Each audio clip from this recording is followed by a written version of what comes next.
He's got emergency returning. Third strike, he lost the thrust in the engine, so he's returning immediately. I leaned over, saw the flames. Like, this isn't good. You know, this is not what you want to see. 155 people on a routine flight suddenly faced death. He's at 900 feet. Man, it's going to be like 9/11 again. We can't do it. We're going to be in the Hudson. The pilot came on and he said, "This is the captain speaking, brace for impact." You know, we're crashing. So I quickly typed out a text. Plane's on fire, and I love you and the girls. I felt sad that I might be leaving a family so young. I was not ready to die yet. I had too many things to do. Something's going down. I and a lot of others thought this is it, like this is the end. I reached over and held the hand of the lady next to me and prepared to be a dead man. In the water. You get anybody, you send them right over to the Lake and Town. We had They called it a miracle. But for the passengers of Flight 1549, the crash was just the beginning. We've survived the crash, but now we're going to drown. This is the story of what really happened on the Hudson.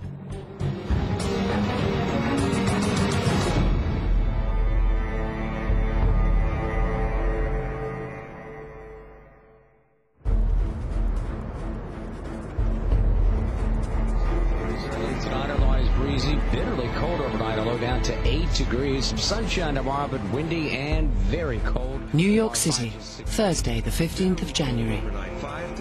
It's a cold and clear day. Wind chill will be as low as 10 below at times. I'm Craig Allen in the WCBS Weather Center.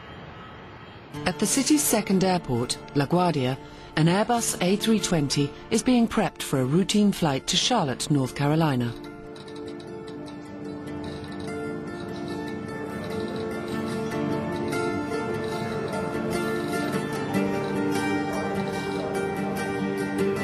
One regular commuter on the New York-Charlotte hop is business consultant Vicki Barnhart.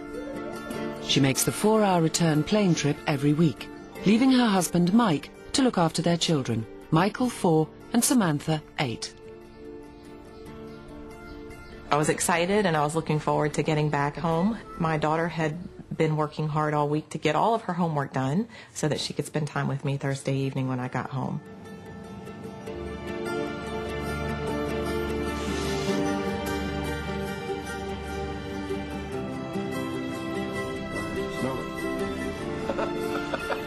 Robert Cullajay is a retired postal worker and proud grandfather from Massachusetts.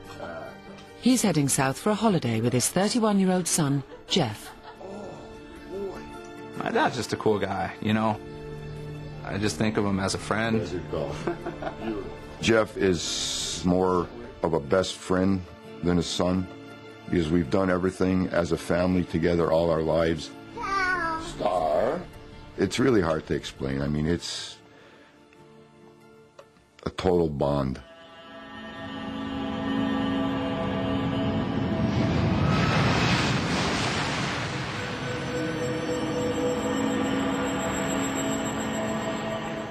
US Airways Flight 1549 gets clearance to board.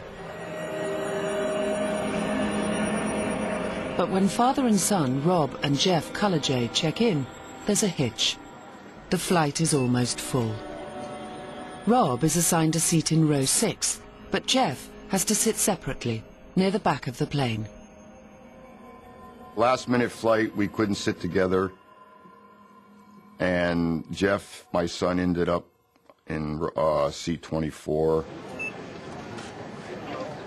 You know, we didn't even think anything about it, one way or the other. On an ordinary day, a minor inconvenience. But today, it means they will face death alone. Vicki Barnhart is also unhappy with her seat, in the jet's back row. I don't like sitting in the back, but the flight was packed. That was the only seat. I did try to actually move my seat closer to the front, but there wasn't, so I just stuck with it. Obviously, had no choice.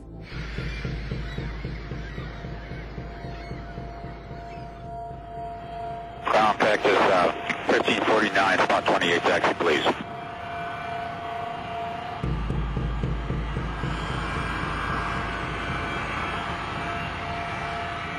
At 3:24 p.m., the flight, call sign Cactus 1549, is cleared for takeoff.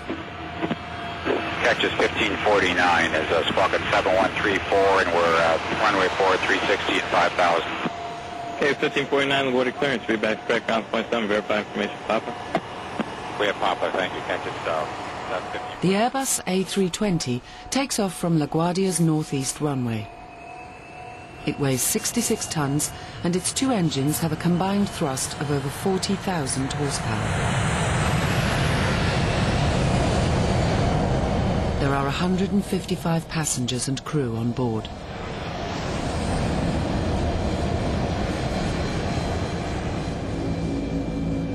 The flight path will take them north, over New York City, before turning west to head for Charlotte.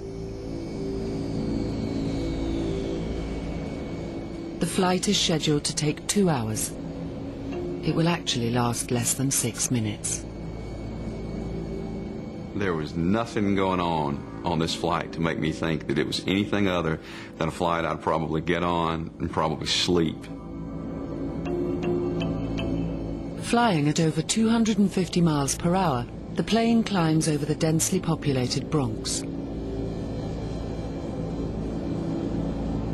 54 seconds later, with engines still at takeoff thrust, the jet reaches 3,200 feet. Sales manager Mark Hood, traveling first class, is in seat 2A. It's a beautiful day. The sun's shining. It's crisp and cold outside. Out of the corner of my left eye, I glanced out the window and I saw what looked like a gray shape shoot by the window and hit the engine. I knew immediately that the engine had been impacted because it sounded like a colossal bam. It startled everyone. What was that? What was going on? I leaned over, saw the flames, and at that point, like, this isn't good. You know, this is not what you want to see. The captain immediately reports in to air traffic control. This is Cactus 1539. Hit birds. We lost thrust on both engines, returning back towards LaGuardia. You turn left heading up 220. 220. With both engines out, the Airbus is dropping at 18 feet per second. At that rate, the Airbus will crash land in New York in less than 3 minutes' time. Terrain ahead. Pull up.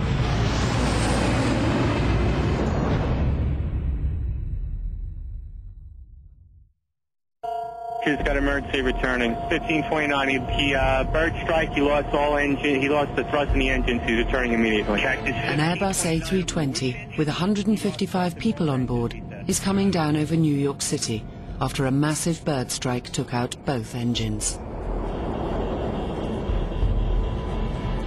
The fate of the passengers and crew now rests entirely on the flying skills of Captain Chesley Sullenberger, nicknamed Sully.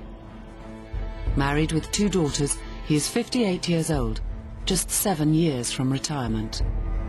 He has flown for US Airways for nearly 30 years. The defining moment of his life and the lives of 154 other people is less than 3 minutes away.